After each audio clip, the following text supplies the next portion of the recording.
Good morning. Welcome to Planet Mojo. This morning I wanted to check on this west pasture. I haven't even been in there all summer long. I haven't been in there since early spring, I think. But while I'm down here, I'm going to take a look at the vineyard.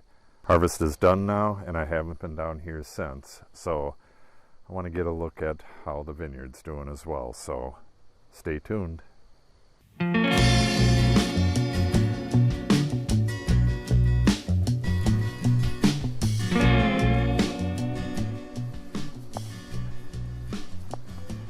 The vines have actually greened up a bit since we harvested.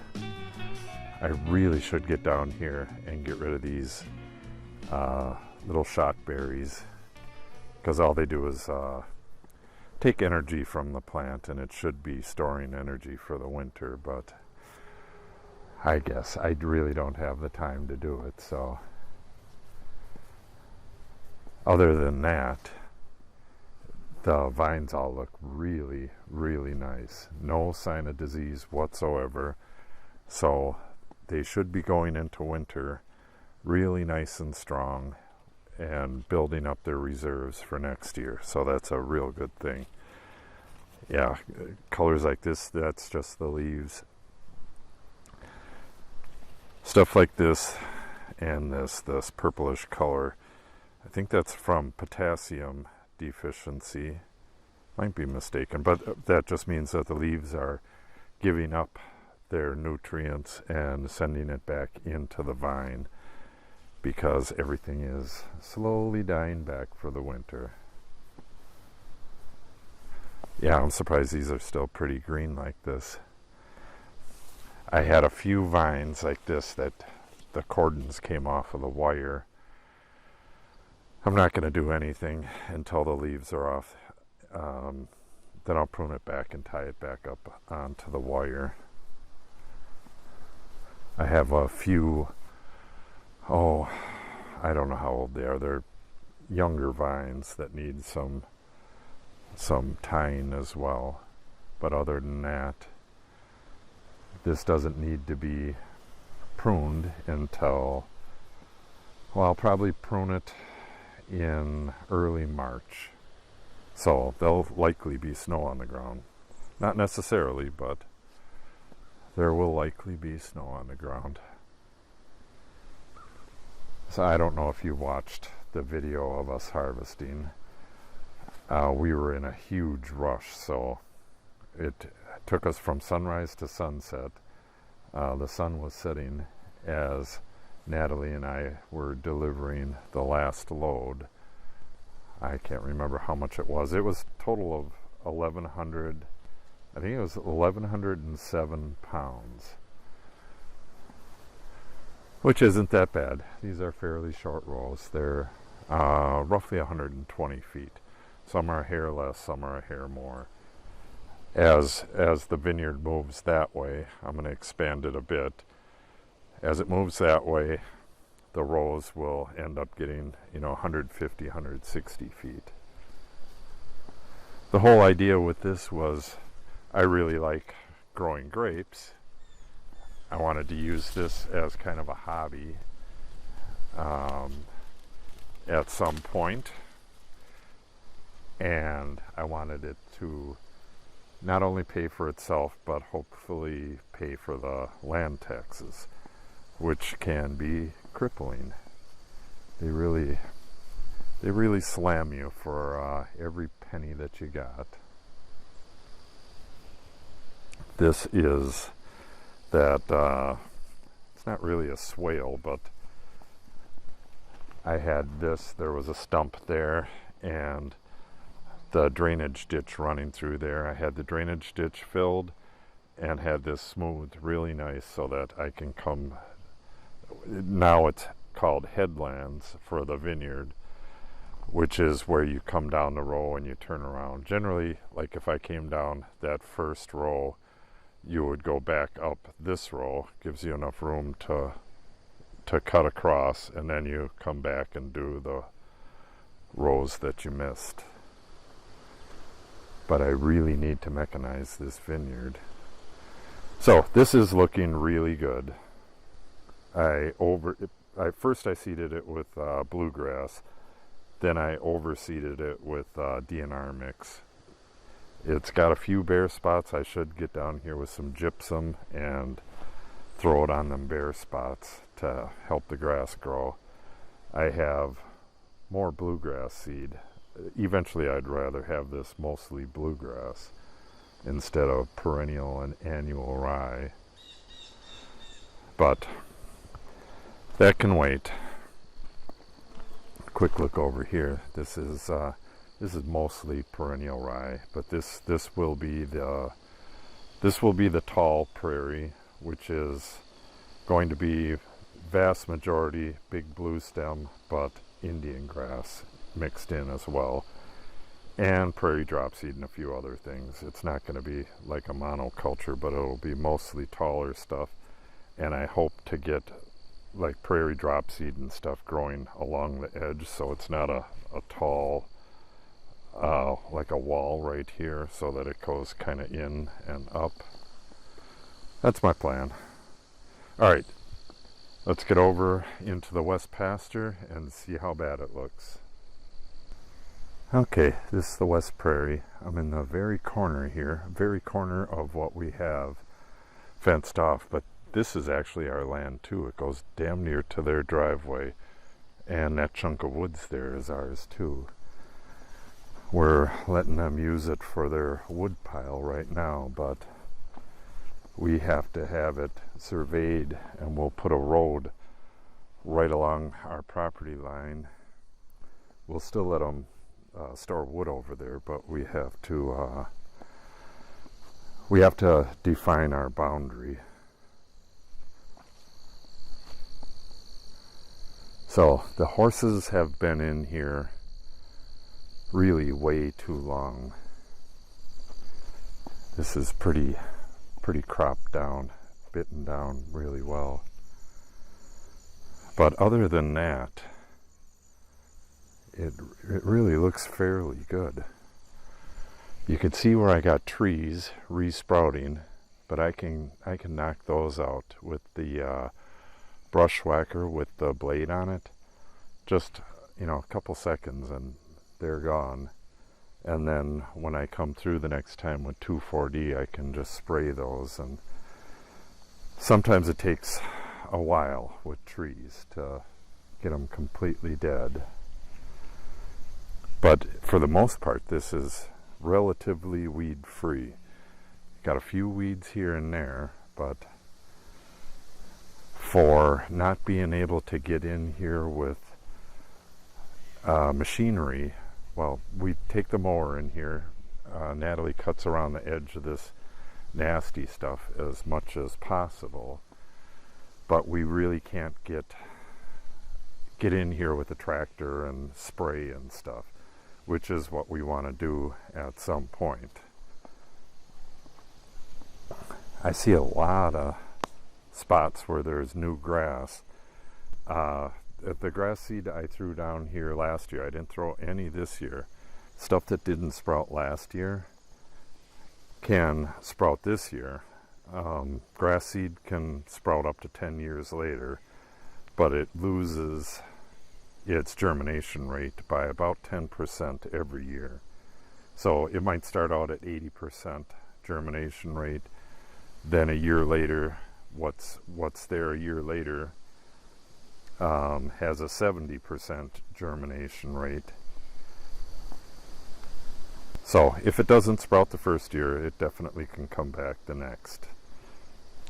This is a monstrous rosette for a Canadian thistle.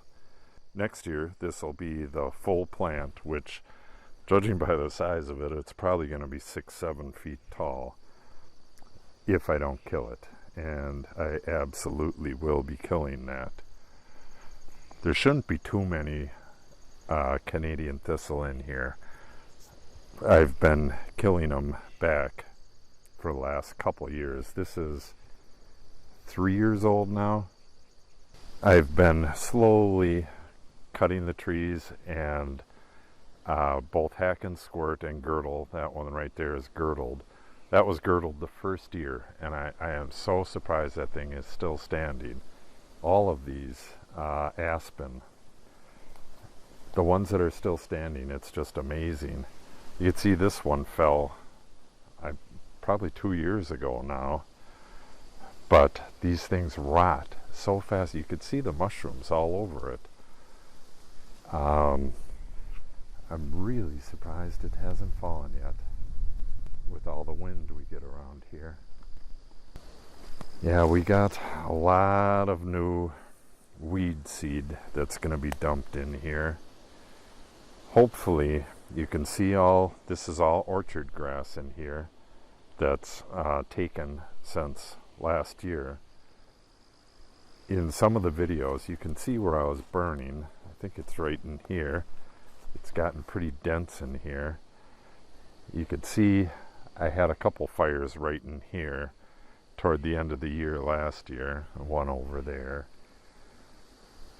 And it was all bare in here. It was all wood chips, and you could still see the wood chips there. And I tossed seed right on top of the wood chips. So now as this wood deteriorates, this was all from a forestry mulcher, and it was just really thick wood chips, so nothing would grow in it for quite a while. And I raked it up and burned it for a couple years. Now it's at the point where I don't even have to worry about it. I can just toss seed right on top of it, and like that, it'll grow amongst the wood chips, and wood chips will break down and become fertilizer. Yeah, some of these burn piles don't have grass on them. I should toss some seed. The minimum I should do on this for a year-end wrap-up is get some orchard grass seed and toss it on some of these thin spots. It'll be less work for me next year when I have to come in here. Most of this stuff, like this big patch right here, when it reemerges next year, I'm just going to kill it back right away with 2,4-D. But I do have to get in here with the brush whacker and hack some of this stuff down. Not too big of a task. This isn't that big here. I didn't really point it out, but it got some wildflowers growing in there too. Likely seeds from up in the gardens up there. I was walking by there earlier, and like 50 birds came flying out. You can watch them ripping the seeds off the tops of the flowers, so they get a lot of food from that. Yeah, you can see all this tender young grass coming up here. I don't think any of it is from reseeding, because the horses have been keeping this pretty well clipped down. You can see where the horses have been working their way through here and clearing. But if you want to clear brush, horses are the worst animal in the world to do that. They eat like pigs, but they only eat what they like, and everything else is a toilet to them. So they'll go right around really nice looking grass. They'll just leave it alone and eat another place bare to the ground. I mean, this is all orchard grass in here. That's the only thing I planted in here was orchard grass and red clover. There is possibly other stuff that strayed its way in here, but for the most part this is all orchard grass, so there's no reason why them horses can't be down here eating, except that they don't want to. They like to be up close to their run-in there, and you know, they rarely come down here. Yeah, they're wasting all this grass. Well, maybe it'll go to seed and get even thicker, but you can see that once these trees and some of this brush, the bigger stuff I should just pile up and burn next year, but the smaller stuff is, you know, twigs and stuff that are falling from these dead trees. just gets mingled amongst the grass and just rots away right away. So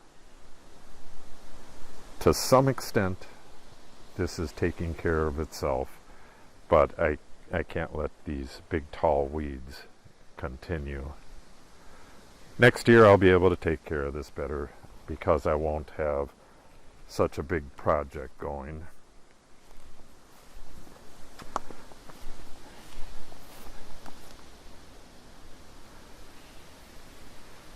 Yeah, looking pretty good.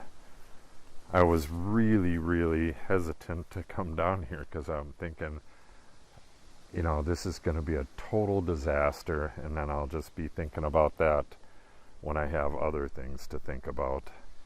But that's not the case. This isn't that bad. The orchard grass is really smothering out a lot of the other stuff to some extent. You can see how thick it is right in here. This is yellow foxtail, but from the looks of it, yellow foxtail is not going to be able to grow there next year because this orchard grass is growing in there as well. And when it gets that thick, these annuals like yellow foxtail just can't grow there. Yeah, it does look pretty damn nice in here. Too bad the horses can't get their butts in here and eat some of this. If I was a horse, I'd be eating there right now.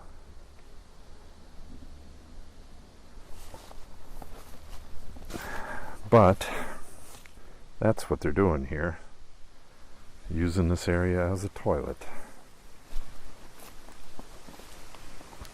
But I guess they got to use someplace as a toilet. Oh, that's garlic mustard. We got to stop. Yeah, it's all over right in here. I know there's a ton of it on the other side of the ravine here. There's a ravine right there that goes all the way up to the road up that way. And I killed most of it up at the road, but there's a lot of it in the woods here. And it's made its way over here. I will definitely be taking care of this. Whether I do anything on the pasture or not, I'll be getting rid of the garlic mustard.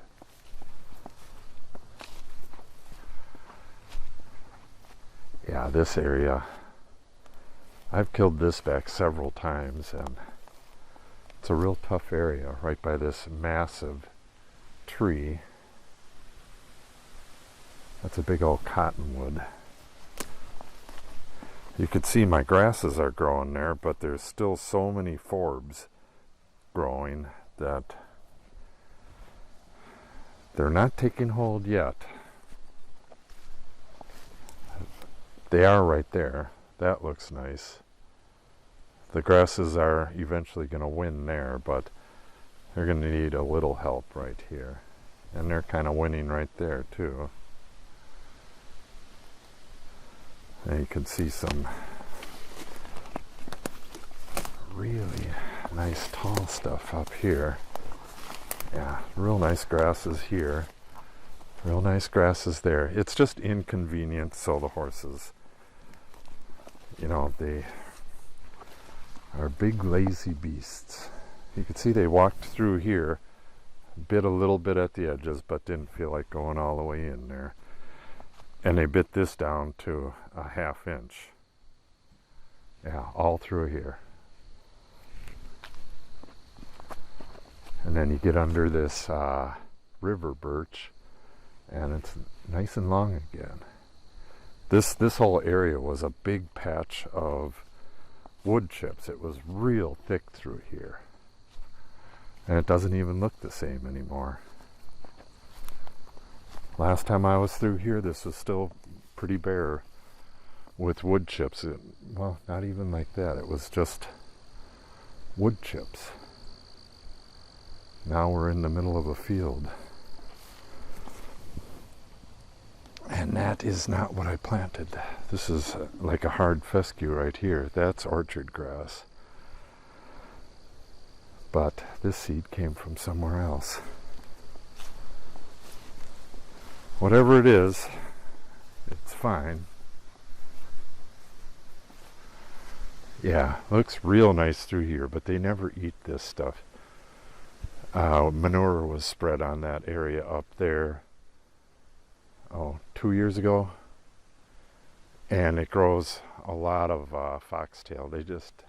They won't eat any of that foxtail up there, but they won't eat the orchard grass that's real thick up there either. They just poop there. Alright, I tested out liquid nitrogen as a fertilizer.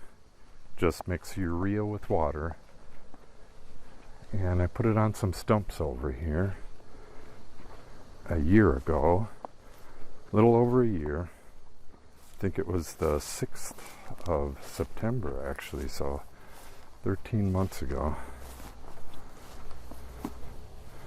Put it in those holes, and it doesn't appear to be rotting any faster. The grass is just massive over here. It gets really large clumps like this, and that's what it looks like if it's bitten down, but if you let it go kind of wild, you get that. This right here was marking there's an old fence line that used to be attached to this tree long ago, and there's barbed wire coming up out of the ground. This was all bare here when I marked this. I'm glad I did, and I did it over there as well, but there's barbed wire right there. I have to get that out of there. More garlic mustard. Yeah, I just got to come through here and spot spray. I don't want to kill all the clover, but there's, I don't know, just a few weeds here and there. But otherwise, this looks really nice. Yeah, hacking and squirting and or girdling the trees and then just planting grass below them is a fairly easy way to convert woods back to pasture. This was pasture 30 years ago or so, and it was oak savanna before that, so this was never woods, or it might have been ages ago, but I want it back to grasses, and this is a relatively easy way to do it. You can see I still have a few trees to hack and squirt, and a few are staying. Oh, we got a walnut here. I don't know why I kept the walnuts. They're just a mess. Got a few tall walnuts right here. Got some oaks over there. That river birch should go too, but I don't know. The horses, if you got the trees far enough apart, you got plenty of sun, and the horses like to stand under the trees and graze in the summer, stay out of the heat while eating, their favorite pastime. Yeah, this came in really well. Really impressed with this. Yeah, there's a big difference from the last time I went through here. I'll have to dig up the last walkabout when I came through here and see what it looked like, but I know it didn't look like this. I mean, there's stuff that I cut down and was, planning on dicing up and just didn't get time for it, and now it's getting swallowed up by the grass. This tree right here, this ash, has fallen since the last time I was through here. Broke off right there. This will fall real soon too. So I do need to get in here and dice some of this stuff up. But it's not pressing, that's for sure. Yeah, why they want to use this as a toilet with all this beautiful grass.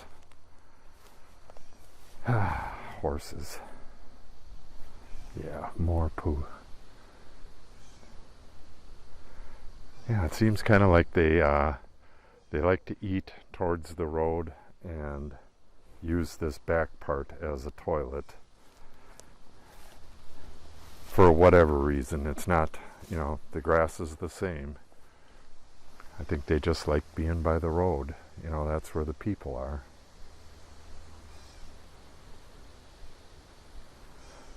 Okay, so it looks like all is well.